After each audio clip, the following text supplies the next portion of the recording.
또 참으로 좋은 날입니다. 하나님께서 용기 있는 믿음을 주시기 바랍니다.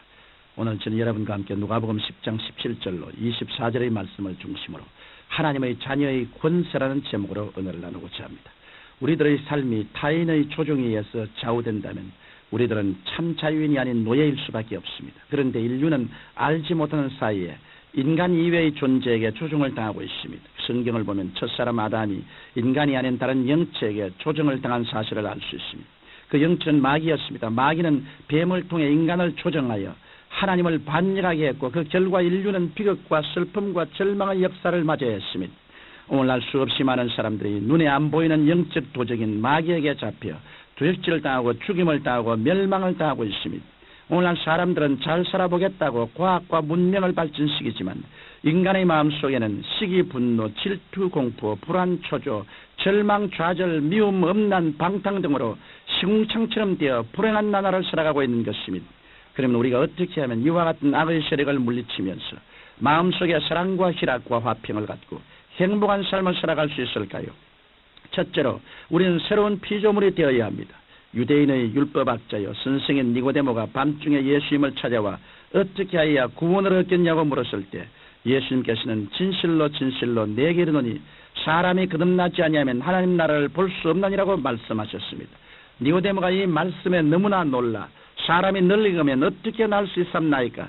두 번째 모태에 들어갔다가 날 수 있삼나이까? 라고 물었습니다.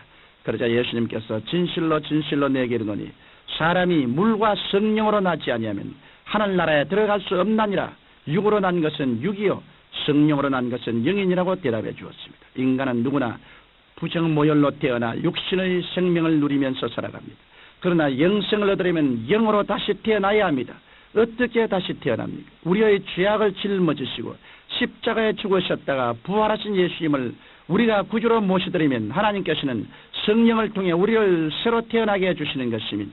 이 때문에 성경 고린도후서 5장 17절에 보면 그런즉 누구든지 그리스도 안에 있으면 새로운 피조물이라 이전 것은 지나갔으니 보라 새 것이 되었도다라고 말씀하신 것입니다.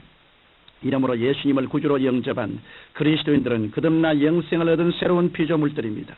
그리스도인들은 세상 사람들과 관한 현격한 차이가 있습니다. 세상 사람들은 옛 피조물 아담의 자손이요 그리스도인들은 마지막 아담인 구세주 예수님을 통해 영생을 얻은 새로운 피조물들인 것입니다. 둘째로 우리가 새로운 피조물이 되면 새로운 국적과 새로운 지위와 새로운 생명을 지니게 됩니다. 나라를 잃은 민족의 서러움이란 말로 다 할 수 없습니다. 유대민족은 나라를 잃고 이방에 떠돌아가 2차 대전 때 약 600만 명이 처참하게 학살을 당했습니다. 이 세상에서 나라를 위한 국민이나 국력이 약한 민족은 멸시를 당하기 마련인 것입니다. 그런데 그리스도인은 이 세상의 국적과는 비교할 수 없는 가장 영광스러운 국적을 가진 하나님의 백성들입니다.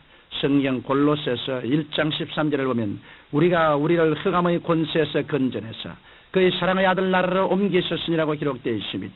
이러므로 그리스도인들은 십자가를 통해 천국의 시민이 된 새로운 국적을 가진 사람들입니다.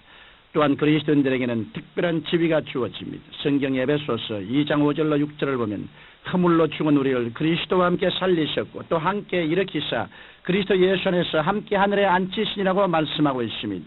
허물로 죽은 우리를 살려주신 것만 해도 감사한 일인데 성경은 하나님께서 우리를 그리스도 예수 안에서 함께 하늘에 앉혀주신다고 말씀하셨습니다. 이러므로 우리 그리스도인들에게는 보통 지위가 주어진 것이 아닙니다.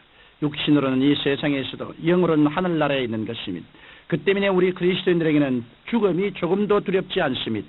예수님은 마귀를 지배하신 능력과 권세 있는 분이신데 우리가 그분과 함께 하늘에 앉게 되었으니 그리스도인은 우리에게도 마귀를 지배할 수 있는 권세가 주어진 것입니다. 우리는 이 사실을 분명히 알고 권세 있는 신앙인이 되어야 할 것입니다. 더 나아가 그리스도인들에게는 새로운 생명이 주어집니다. 요한복음 3장 16절에 하나님이 세상을 이처럼 사랑하사 독생자를 주셨으니 이는 저를 믿는 자마다 멸망치 않고 영생을 얻게 하려 하심이라고 말씀하셨습니다. 여기에서 말씀하신 영생이란 생명이란 뜻입니다. 무슨 생명입니까? 하나님의 생명입니다. 그래서 영생이라는 것입니다. 이처럼 예수님을 믿는 사람은 하나님의 생명을 얻어 하나님을 향해 아바 아버지라 부르며 하나님과 교제하면서 영원한 삶을 살게 되는 것입니다. 셋째로 예수 그리스도를 통해 새로운 피조물이 되고 새로운 국적을 얻고 새로운 지위를 얻고 새로운 생명을 얻은 그리스도인에게는 하나님의 자녀로서의 권세가 주어진다는 것입니다. 어느 날 예수님께서 70인의 제자를 부르신 다음 둘씩 짝지어 각 처소로 보내면서 복음을 전가하고 병자를 고치라고 말씀하셨습니다. 예수님의 말씀을 듣고 각 처소로 갔던 자들이 돌아와 주여 주여 주의 이름으로 귀신들도 우리에게 항복하 되리라고 기뻐하여 전도 보고를 했습니다. 그러자 예수님께서는 누가복음 10장 18절 이하에 사단이 하늘로서 번개같이 떨어지는 것을 내가 보았노라. 내가 너에게 뱀과 전갈을 밟으며 원수의 모든 능력을 제어할 권세를 주었으니 너희를 해할 자가 결단코 없으리라. 그러나 귀신들이 너희에게 항복하는 것으로 기뻐하지 말고 너희 이름이 하늘에 기록된 것으로 기뻐하라고 말씀하셨습니다. 오늘 너무나 많은 그리스도인들이 자신에게 주어진 권세가 무엇인지 알지 못하고 늘 귀신에게 짓눌려 살아가고 있습니다. 예수님께서는 우리에게 원수의 모든 능력을 제어할 권세를 주셨습니다. 능력은 힘입니다. 그러나 권세는 그 힘을 지배하는 더 큰 힘입니다. 가령 대형 트럭이 그 무시막지한 힘을 과시하며 달려온다 할지라도 권세가 주어진 경찰관이 손을 들어 정지 신호를 보내면 자리에 정지하고 맙니다. 이와 같이 아무리 원수 마귀가 우는 사야처럼 우리에게 달려와도 새로운 피조물이 되고 국적이 달라지고 지위가 높아지고 하나님의 생명을 얻은 권세 있는 그리스도인들이 주의 이름으로 명하면 원수 마귀는 한 길로 왔다가 7길로 도망하고 마는 것입니다.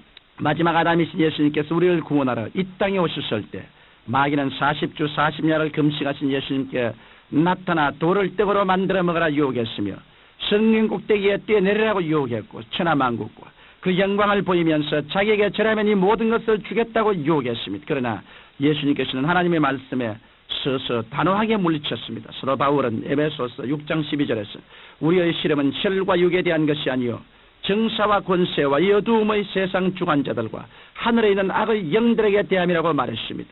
사랑하는 청취자 여러분, 호세아 선지자는 내 백성이 지식이 없으므로 망하는 듯하라고 말했습니다. 예수님께서도 진리를 알지니 진리가 너희를 자유케 하리라고 말씀하셨습니다. 우리 그리스도인들에게는 마귀를 물리칠 수 있는 권세가 주어졌습니다.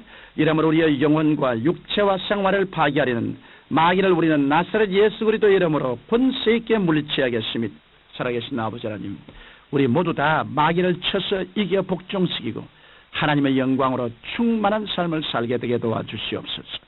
예수님 이름으로 기도합니다. 아멘.